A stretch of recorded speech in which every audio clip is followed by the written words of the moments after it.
ഇസ്രായേലും അമേരിക്കയും ഇറാനെതിരെയുള്ള ആക്രമണം ഒരു പൂർണ്ണ യുദ്ധമാക്കി മാറ്റിയിരിക്കുകയാണ്. ഡൊണാൾഡ് ട്രംപിന്റെ നേതൃത്വത്തിലുള്ള അമേരിക്കൻ സൈന്യം ഇറാനെതിരെ വ്യോമാക്രമണങ്ങളും മറ്റ് നടപടികളും തുടരുകയാണ്. എന്നാൽ ഈ യുദ്ധത്തിൽ അമേരിക്ക തോൽക്കുമെന്നാണ് പ്രമുഖ ചൈനീസ് പ്രൊഫസർ ജിയാങ് ഷ്യൂജിൻ പ്രവചിക്കുന്നത്. യേൽ സർവകലാശാല ബിരുദധാരിയും പ്രഡിക്റ്റീവ് ഹിസ്റ്ററി എന്ന യൂട്യൂബ് ചാനലിന്റെ ഉടമയുമാണ് ഷിയാങ് ഷ്യൂജിൻ. 2024 അദ്ദേഹം 3 വലിയ പ്രവചനങ്ങൾ നടത്തിയിരുന്നു. ട്രംപ് തിരഞ്ഞെടുപ്പ് ജയിക്കും, ഇറാനുമായി യുദ്ധം തുടങ്ങും, അതിൽ അമേരിക്ക തോൽക്കും. ആദ്യ 2 പ്രവചനവും സത്യമായിരുന്നു. മൂന്നാമതും കൃത്യമാകുമെന്നാണ് വിലയിരുത്തൽ. ഇറാൻ 20 വർഷമായി ഈ യുദ്ധത്തിനായി തയ്യാറെടുക്കുകയായിരുന്നു എന്നാണ് ജിയാങ് ഷ്യൂജിൻ പറയുന്നത്. അവർക്ക് ഇത് മതപരമായ യുദ്ധമാണ്. അമേരിക്കയ്ക്കെതിരായ ജിഹാദ് കഴിഞ്ഞ ജൂണിൽ നടന്ന 12 ദിവസത്തെ യുദ്ധം ഇറാന് അമേരിക്കൻ ഇസ്രായേലി ആക്രമണശേഷി മനസ്സിലാക്കാൻ അവസരമൊരുക്കി എന്നുള്ളതാണ്. അതിനുശേഷമുള്ള 8 മാസം അവർ പൂർണ്ണമായി തയ്യാറെടുക്കാൻ ഉപയോഗിച്ചു എന്നുള്ളത് പ്രധാനപ്പെട്ട കാര്യം. ഇറാന്റെ പ്രോക്സി ഗ്രൂപ്പുകളായ ഹൂതികൾ, ഹിസ്ബുള്ള, ഹമാസ്, ഇറാഖിലെയും സിറിയയിലെയും മിലീഷ്യകൾ അമേരിക്കൻ മനസ്ഥിതി നന്നായി മനസ്സിലാക്കിയിട്ടുണ്ട്.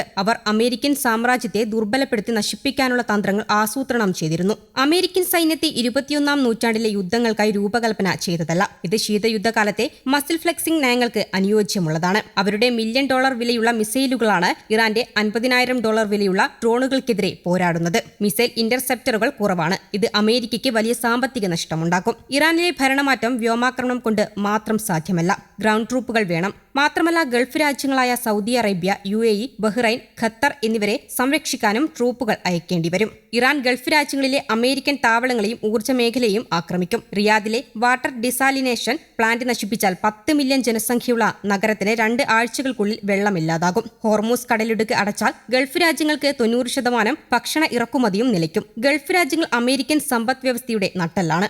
എണ്ണ വിൽപ്പനയും AI നിക്ഷേപങ്ങളും ഇവിടെയാണ്. ഇത് തകർന്നാൽ അമേരിക്കൻ സമ്പദ് വ്യവസ്ഥയും തകരും. $1 അവസാനിക്കും. ഡോളറിനെ ആഗോള റിസർവ് കറൻസി സ്ഥാനവും നഷ്ടപ്പെടും. അമേരിക്കൻ ആക്രമണത്തിന് പിന്നിൽ അഹങ്കാരമാണ്. മദൂറോയെ പിടിച്ച ട്രംപിന്റെ വെനസ്വേലൻ നടപടി വിജയിച്ചതുപോലെ ഇറാനെ എളുപ്പത്തിൽ തോൽപ്പിക്കാമെന്നാണ് കരുതിയത്. സൗദിയിൽ നിന്നും ഇസ്രായേലിൽ നിന്നും ട്രംപിന് ലഭിക്കുന്ന സാമ്പത്തിക നേട്ടങ്ങൾ യുദ്ധത്തിന് പ്രേരണയായി മാറുന്നുണ്ട്. ഇറാനെ ലക്ഷ്യമിട്ട് അമേരിക്കയും ഇസ്രായേലും നടത്തുന്ന ആക്രമണത്തിന് പിന്നിലെ കാരണം എന്തായിരിക്കും എന്ന് ആരെങ്കിലും ആലോചിച്ചിട്ടുണ്ടോ? ഇറാന്റെ പക്കലുള്ള എണ്ണശേഖരം ആണെന്നാണ് കണ്ടെത്തിയിട്ടുള്ളത്.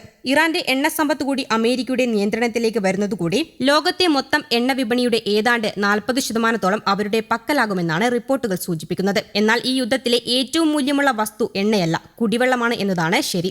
ഇനിയൊരു ലോക മഹായുദ്ധമുണ്ടായാൽ അത് ശുദ്ധജലത്തിന് വേണ്ടിയായിരിക്കുമെന്ന് പറഞ്ഞത് അക്ഷരം പ്രതി ശരിയായി മാറുകയാണ്.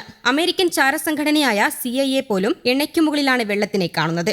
അന്താരാഷ്ട്ര നിരീക്ഷകരും ഇക്കാര്യം ചൂണ്ടിക്കാട്ടുന്നുണ്ട്. സോവിയറ്റ് യൂണിയൻ തകർന്നതോടെ തങ്ങൾ മാത്രമാണ് ലോകത്തെ വൻ ശക്തിയെന്ന് അമേരിക്കയ്ക്ക് നന്നായി അറിയാം. ലോകത്ത് എന്ത് നടക്കണമെന്ന് തങ്ങൾ മാത്രം തീരുമാനിക്കും എന്ന അവസ്ഥയിലേക്ക് കാര്യങ്ങൾ എത്തണം എന്നതാണ് ട്രംപിന്റെ സ്വപ്നം. ആ സ്വപ്നത്തിന് ഒരു തടസ്സമായി ഉയർന്നുവരുന്ന ചൈന റഷ്യ അച്ചുതണ്ടിനെ തകർക്കുക എന്ന ലക്ഷ്യവും അവർക്കുണ്ട്. അതേസമയം എല്ലാ സാമ്രാജ്യങ്ങളും വീഴുന്നതിനു മുൻപ് അഹങ്കാരം കാണിക്കുന്നു. യൂറോപ്പ് കീഴടക്കിയ ശേഷം ഹിറ്റ്ലറുടെ അഹങ്കാരം കൂടി. അമിത ആത്മവിശ്വാസത്തിൽ സോവിയറ്റ് യൂണിയനെ ആക്രമിച്ച ഹിറ്റ്ലർ തകരുകയും ചെയ്തു.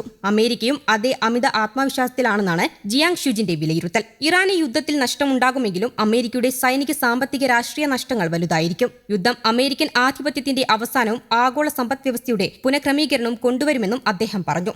മുൻ പ്രവചനങ്ങൾ കൃത്യമായിരുന്നതിനാൽ ജിയാങ് ഷ്യൂജിന്റെ ഈ പ്രവചനവും ലോകം ശ്രദ്ധയോടെയാണ് വീക്ഷിക്കുന്നത്. യുദ്ധത്തിന്റെ ഫലം എന്തായിരിക്കുമെന്ന് കാത്തിരുന്ന് കാണാം. News desk, Kerala Kaumudi.